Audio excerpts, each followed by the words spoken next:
একটা রাজা সে চিন্তা করলো একটা সন্ন্যাসীকে ডাকলো, একটা সন্ন্যাসীকে ডেকে বললো, এই সন্ন্যাসী তুমি আমার রাজ্য সাম্রাজ্য সম্বন্ধে একটু ভবিষ্যৎবাণী করো, আমার জীবন সম্বন্ধে একটু ভবিষ্যৎবাণী করো। তো সন্ন্যাসী বললো, আপনার সাম্রাজ্য এত দূর পর্যন্ত যাবে। বললো যে আমার জীবন সম্বন্ধে বলো। তখন সে সন্ন্যাসী বললো, আপনার জীবনটা আপনার সামনে, আপনি ছেলে মেয়ে আপনার সন্তান সবাই মারা যাবে। সে বলল, কি বলে আমার সামনে আমার ছেলে মেয়ে সন্তান মারা যাবে, এটা কেমন কথা? তখন সেগুলো সন্ন্যাসীকে বলে যে একে গ্রেপ্তার করো, একে শাস্তির ব্যবস্থা করো।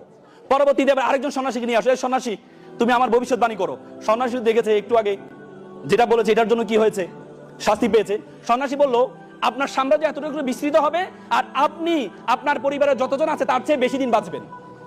সে চমৎকার কথা বলেছে, তো আমি আমার পরিবার সবার থেকে বেশি দিন বাঁচবো, আর একে পুরস্কৃত করো, একে পুরস্কৃত করো। তার মানে দেখো, আপনি আপনার পরিবারের সকল থেকে বেশি দিন বাঁচবেন। আবার আরেকটা ছিল কি, যে আপনার সামনে আপনার সন্তান সন্তানি সবাই মারা যাবে, এরপর আপনি মারা যাবেন। দুটি কি সেম না? সেম কিনা? কিন্তু দুইটার একটার জন্য পুরস্কৃত হয়েছে, আরেকটার জন্য শাস্তি পেয়েছে। কারণ কি? কথা বলা। তুমি যখন কথা বলবা তখন কথা বলার ধরন, কোন শব্দ তুমি ব্যবহার করবা, that is a very important.